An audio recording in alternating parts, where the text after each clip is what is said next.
Hello guys, magandang araw sa inyong lahat, lalong-lalo na sa mga content creator na kagaya ko. Sana more followers, more viewers sa atin sa araw-araw. Ito na pala yung video na niluto kong Mickey Gisado na may halong bagnit chicharon na gang. Kung gusto nyo malaman kung paano ko ito niluto, please panoorin nyo yung video ko hanggang sa dulo. At kung pwede paki-like, comment, at saka share na rin guys. Thank you! Ito pala yung Mickey noodles na galing sa Batak. Wala yan dito sa Manila, guys. Tapos yung repolyo na hiniwa-iwa ko, sibuyas dahon, bell pepper, carrot, tsaka bawang at sibuyas. At yung chicharo na galing lawag. Sa pagluluto, ginisa ko muna yung bawang at tsaka sibuyas. Tapos sinunod ko na yung carrots at tsaka yung bell pepper. Igisa muna natin yung carrot tsaka yung bell pepper bago natin ito takpan kasi lulutuin to natin ng saglit.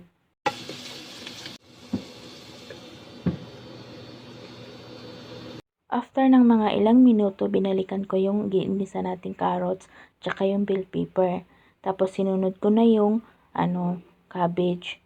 Tapos nilagyan ko siya ng pinaghalo kong pamintang puti, itim, paprika powder, ginger powder, onion powder, tsaka garlic powder.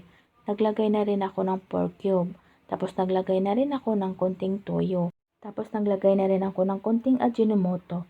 Tapos sinunod ko na yung tubig. Tapos nilagay ko na rin yung bagnit chicharon natin. Isabay natin sa pagpakulo ng ating gulay para nang sa ganun magkaroon ng lasa ang ating pansit tsaka mas mabango ito. Para mas mabango pala ito. Tapos nung kumulo na nga, sinunod ko naman yung Mickey noodles. Dandahan lang sa lagay guys para hindi siya magdikit-dikit.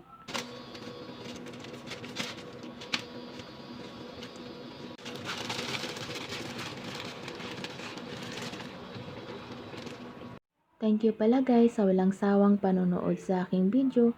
Thank you sa suportang binibigay nyo sa akin.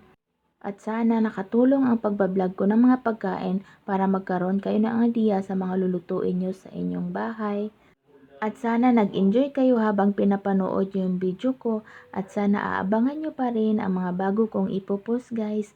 Thank you guys. At sana wag nyong kalimutang mag-like, comment, at saka share na rin guys. Thank you and God bless sa ating lahat guys. Bye-bye!